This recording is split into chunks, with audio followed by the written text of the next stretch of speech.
Hello friends, আজি মাছ boil কৰিম দে চাব বজাৰ গৈছিলোঁ মানে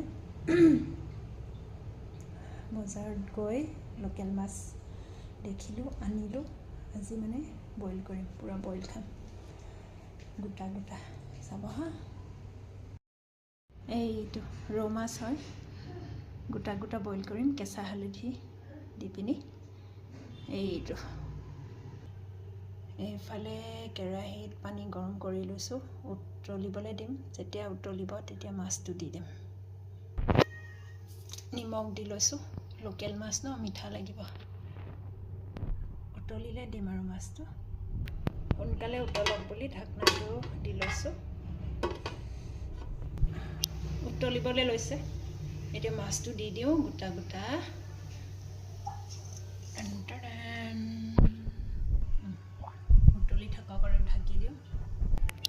আৰু এফালে কেঁচা হালধি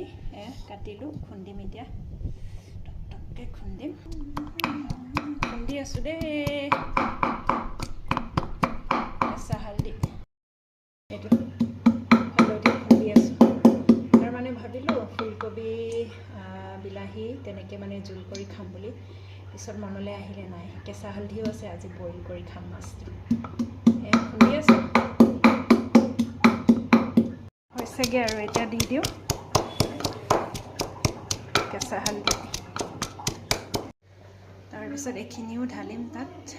আৰু মাছ পূৰা উতলি আছে চাব দেই এইটো পূৰা উতলি আছে এতিয়া ঢালি দিওঁ কেঁচা জলকীয়া ৰচুন বিলাহী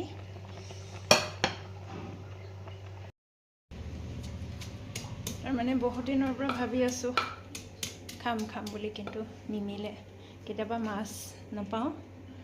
কেতিয়াবা সময় নাথাকে সেইকাৰণে আজি মাছো পালোঁ সময়ো পালোঁ আজি বোলো খাম তাৰপিছত ঘৰৰ ভিতৰত পূৰা ঠাণ্ডা লাগি থাকে যে সেইকাৰণে পূৰা চুৱেটাৰ পিন্ধি আছোঁ এতিয়া সময় প্ৰায় 12:30 এটা বাজু হৈছে অৱস্থা এইবাৰ হালধিখিনি দি দিছোঁ কেঁচা হালধি তাৰমানে মাছটো ভাঙি দিলোঁ